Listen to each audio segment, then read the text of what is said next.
नगरसेवकाची भ्रूण हत्या केली। काँग्रेस, टीएमसी, समाजवादी पार्टी आणि डीएमके हे गुन्हेगार। महिला आरक्षणात अडथळा निर्माण करणाऱ्यांना शिक्षा मिळणार। मतदारसंघ पुनर्रचना विधेयक पाडल्यावर पंतप्रधान मोदी संतापले। काँग्रेस परजीवीप्रमाणे इतर पक्षांवरती अवलंबून जगतीये। केवळ प्रादेशिक पक्षांच्या खांद्यावर स्वार होऊन राजकारण सुरू आहे। त्या पक्षांनाही काँग्रेस एक दिवस बुडवेल। पंतप्रधान मोदींची ही टीका। काँग्रेसने सातत्याने नकारात्मक राजकारण केलं। तिहेरी तलाक, कलम 370 हटवण्यासह समान नागरी आचारसंहितेला काँग्रेसने विरोध केला। देशापुढची सर्व संकट काँग्रेसमुळे, मोदींचा हल्लाबोल।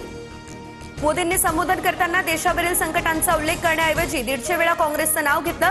भाजप आणि आरएसएस कडून फेक नरेटिव्ह पसरवण्याचं काम। काँग्रेसचे नेते नाना पटोले यांचं हे उत्तर। टीसीएस कंपनीमधील धर्मांतरण आणि लैंगिक अत्याचार प्रकरणी निदा खानच्या अटकपूर्व जामिनावर सोमवारी सुनावणी। पोलिसांना गुंगारा देत निदाची मुंब्र्यातील क्लिनिकमध्ये 2दा हजेरी। वारंवार लोकेशन बदलून तपास यंत्रणांना चकवा दिला। नाशिक धर्मांतरण प्रकरणात एटीएस टू एंट्री रजा मेमनसह शफी शेखची 3 तास कसून चौकशी। दोन्ही आरोपींना 2 दिवसांची पोलीस कोठडी। प्रकरणामध्ये आंतरराष्ट्रीय कनेक्शन, टेरर फंडिंगचाही संशय।